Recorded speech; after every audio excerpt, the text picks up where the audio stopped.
这是被称为美版色戒的教科书级影片，尺度大不知其几千里。抛开这些艺术镜头，影片深度同等令人震撼。当了20年家庭主妇的安娜，早已厌倦了一成不变的婚姻生活。虽然高精尖的丈夫年薪100万，每月都会上交全部工资，孩子考试全优，父母健康平安，但安娜总觉得心里缺了一块。至于缺什么，她一直没找到答案。直到这天大风四起，买菜回来的安娜寸步难行，裙子几乎走光。就在这时，她一个踉跄，和抱书的男人迎面相撞。戏剧性的一幕注定有后续。果不其然，因为刚才的撞击导致安娜腿部磕伤，男人便顺势邀请她回家包创可贴。安娜为了躲避恶劣天气没有拒绝。到了地方后，她发现男人的卧室摆着成千上万本书，一看就是文化人。安娜好感倍增。就在她在卫生间清理伤口的时候，外面的阿伟已经倒上了2瓶啤酒。等到安娜出来后，她第一时间打电话给丈夫说明情况。在此期间，阿伟看着眼前那双大长腿，内心早已蠢蠢欲动。都说少年不知阿姨好，阿伟决定尝试一番。他拿起冰块帮忙敷住伤口，亲昵的举动让安娜心漏了一拍。阿伟见好就收，临走时还送给了安娜一本书做纪念。回到家后，安娜看着满屋的狼藉，心中的疲惫油然而生。等到丈夫老王回家后，看到妻子腿上的伤口，十分心疼。得知有个叫阿伟的好心人帮妻子清理伤口后，老王还想拿瓶酒感谢对方。晚上的时候，老王为了增加情调，特意买了一台相机，用来记录两人生活的点点滴滴。不过对此，安娜只是例行公事，她和丈夫之间只剩下亲情。这天，安娜闲着无聊，便翻开阿伟送的书，结果一张纸片从中滑落，原来这是阿伟留下的联系方式。安娜紧张地回头望去，生怕家里有其他人。而后她收拾打扮一番，跑到公用电话亭，想跟阿伟联系，不过还没接通他就挂断了。经过几秒的心理建设后，安娜最终拨通了电话。她认为只是交个普通朋友并不过分，谁还没有几个蓝颜知己。电话那头的阿伟一如既往的热情，并邀请安娜来家里喝咖啡。这个理由十分蹩脚，但安娜还是去了。到了地方后，阿伟将空调温度调到最高，然后询问安娜是否要脱掉外套。得到同意后，他伸手有意无意撩拨对方的肌肤。等到安娜心跳加速后，阿伟及时收手。这样的欲擒故纵很快博得眼前人芳心。而后，安娜又以教授盲文为由，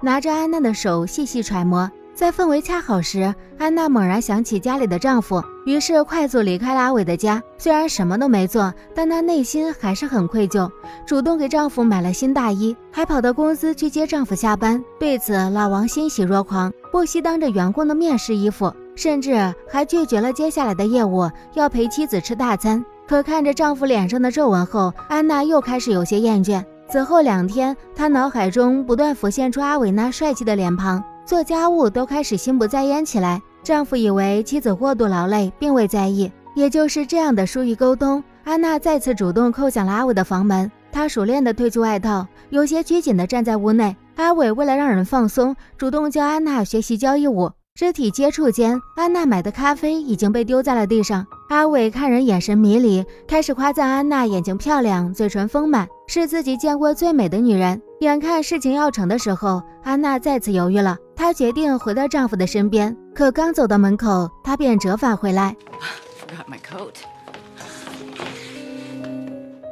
女人在颠簸的列车上脱掉罪证，清理残留的石楠花粉。随后，她装作若无其事回到家。就在泡澡放松时，她发现阿伟留在腰上的恶作剧。安娜赶忙拿毛巾擦掉，生怕被丈夫看到。就在这时，老王出现在门口，他想和老婆一起泡澡沐浴，但对此安娜十分抗拒。自从认识了小几十岁的鲜肉阿伟后，她总觉得丈夫身上有股老人味儿。不过同时安娜也十分心虚，她会主动走到丈夫面前关心对方工作，温柔的话语让老王有些吃不消。他下意识问妻子一句 Do you love me?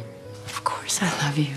安娜慌张至极，她不敢过于停留。跑到楼上后，安娜本想在被窝里等待丈夫上楼，可手却不受控制拨通了阿伟的电话，包起了令人脸红心跳的电话粥。两人迫不及待约好了下次见面的时间。这边开心过后，那边还要应付家人。有时候安娜陷入痛苦的自我纠结中，她知道自己的家庭堪称完美，也知道丈夫深爱自己，可自己却控制不住和阿伟来往。对方身上的荷尔蒙气息以及那放荡不羁的气质，是丈夫永远学不会的。这天两人来到餐厅吃饭，阿伟凑近人身边打赌，如果远处那桌是黄毛付钱时，自己就要当众亲吻安娜。因为身份问题，安娜拒绝了，可她根本抵挡不住阿伟的强势。殊不知在兑现赌注的时候，黄毛回头看了安娜好几眼，他意识到这个女人正是上司的媳妇儿，这个惊天秘密比饭菜要香。此时丈夫老王也意识到妻子不对劲，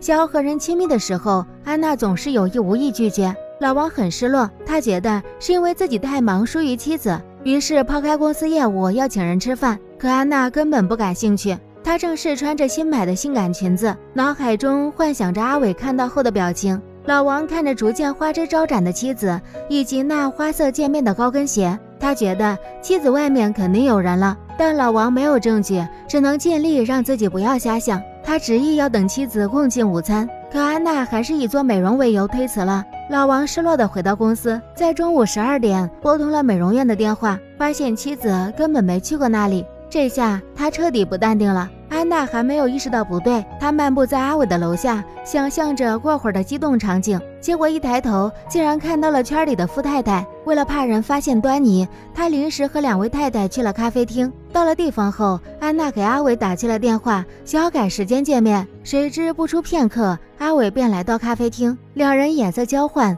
随后便默契来到了卫生间。接下来的画面大家自行想象。半小时后，安娜气喘吁吁回到座位上，因为心情大好，她参与进太太的聊天中。女人的话题十分八卦，2位太太更是毫不避讳承认不少女人在婚后有过不忠的事实，但结局都以失败告终，有的甚至妻离子散，结局十分凄惨。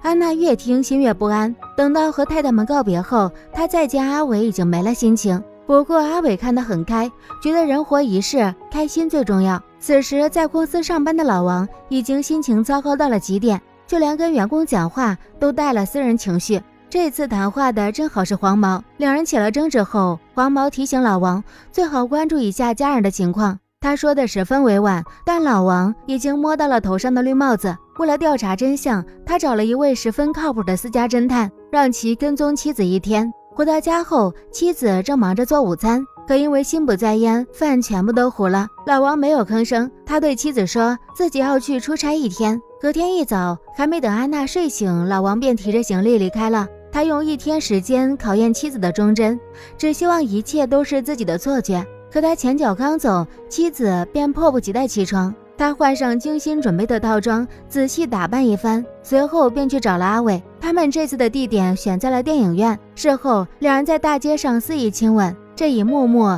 都没能逃过私家侦探的镜头。等到下午的时候，一觉睡醒的安娜加速油门驶向学校，她忘记了接儿子放学。这个过失让安娜十分自责，她痛哭流涕，难以原谅自己。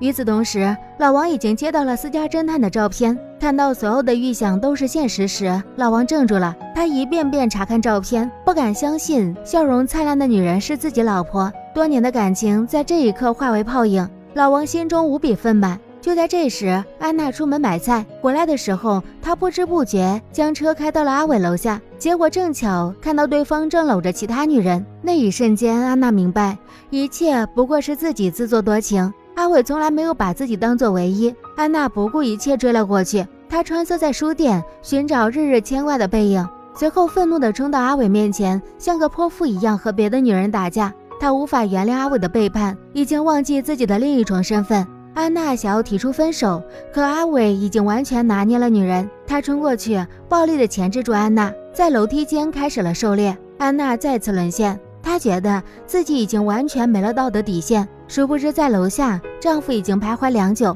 看着妻子匆匆离开的身影，老王没有拆穿。等到人彻底消失后，他才上楼敲响了阿伟的房门。看到对方那帅气的面庞，老王没有动手，坦诚了自己的身份。对此，阿伟有些慌张，毕竟5分钟前发生了那种事儿。老王环视着阿伟的家，努力消化这段婚姻。他看着凌乱的床单，忍住了打人的冲动，直到看到桌子上的水晶球，老王彻底崩溃了。这是他送给妻子的定情信物，如今却被人轻易转交到了阿伟手中。老王觉得自己多年的付出就是个笑话，他没忍住痛哭出来。看着眼前阿伟的脸，他越来越气，直接用水晶球将人砸得头破血流，直到地上的阿伟没了呼吸，老王才意识到自己干了什么事儿。与此同时，阿伟电话响起，那头传来妻子的声音，他已经决定好和阿伟彻底分手。傅太太正和健身教练练习托举运动，因为没有办理会员卡，他们找的位置每次都十分偏僻，次数多了，安娜开始排斥丈夫的靠近，一心只想着去健身，但做亏心事总有被发现的一天。丈夫老王为了搞清敌情的模样，上门找人讨回公道，结果没忍住失手杀了阿伟。事后他冷静下来，处理了屋内的所有痕迹，将阿伟的尸体用白布包裹扔进了垃圾堆。而后他慌忙回到家，换上干净的衣服，赶去学校女儿的表演现场。安娜看到丈夫失魂落魄的模样，连忙询问，可对方却一声不吭。接完女儿回家后，老王萎靡不振，他一夜未睡，早上的时候还穿错了鞋子。坐地铁的时候，一点响动都让老王汗毛倒竖，脑海中一直回荡阿伟死后的模样。他竭力保持镇定。几天后，警察上门调查，安娜一开始还不知道什么事儿，直到听到阿伟死亡的消息，她心中慌乱至极，害怕警察已经知晓自己的丑事儿。好在丈夫老王并未惊讶，夫妻俩下意识配合调查，否认了和阿伟有过来往的经历。但渐渐的，安娜发现曾经送给阿伟的水晶球又回到自己家中。她意识到阿伟的死可能和丈夫有关。经过不懈寻找，安娜在丈夫的口袋里发现了私家侦探偷拍的照片，那一张张不堪入目的画面让安娜喘不过气来。原来丈夫早就发现了两人交往的事儿。她回到家中找丈夫对峙，夫妻俩终于爆发了争吵。老王质问妻子自己多年来的付出，却被妻子当作玩物，将自己的真心狠狠践踏。他不是想要杀死阿伟，而是想要杀死安娜。听到这些话，安娜心碎至极，她明白一切的错误都是因自己而起，一步错步步错。如今的两人走到了这种地步，儿子听到了父母的争吵，不慎吓尿了裤子。安娜很愧疚，她安抚好儿子。隔天一早，老王没有去上班，而是陪儿子练钢琴。安娜把玩着桌子上的水晶球，竟在里面发现了丈夫藏在里面的情书，页面已经发黄，可自己从未发现过。安娜烧掉了私家侦探的照片，彻底将阿伟清除在脑海中。她不止一次的幻想，如果当年自己不去别人家里做客，而是坐上出租车离开，那一切是不是都可以挽回？事到如今，丈夫老王也决定去自首。他安抚妻子不要害怕，但安娜已经知错了。她失去了阿伟，不想再失去深爱的丈夫。两人商量好卖掉房子，搬去其他城市生活。在举办告别舞会后，一家三口坐在车子上，安娜幻想着今后的逃亡生活，而老王则把车子驶向了警局。在十字路口的时候，老王停了下来，故事到此结束，留给观众一个开放式的结局。故事尺度和深度并存，导演对细节的处理也极其精妙，配合着柔和舒缓的音乐，成就了这部佳作。厌倦了一成不变婚姻生活的女人，在面对外界的新鲜感时该如何抉择？影片的高明之处在于它展现了人性的缺点，意志上的清醒，可行为上却不可控。结尾的时候，女主曾幻想，如果当初没有去阿伟家里，是不是一切都可以挽回？这估计也是很多偷尝禁果之人曾有过的幻想。要知道，无风不起浪，建议每个已婚人士都应该看看这部电影。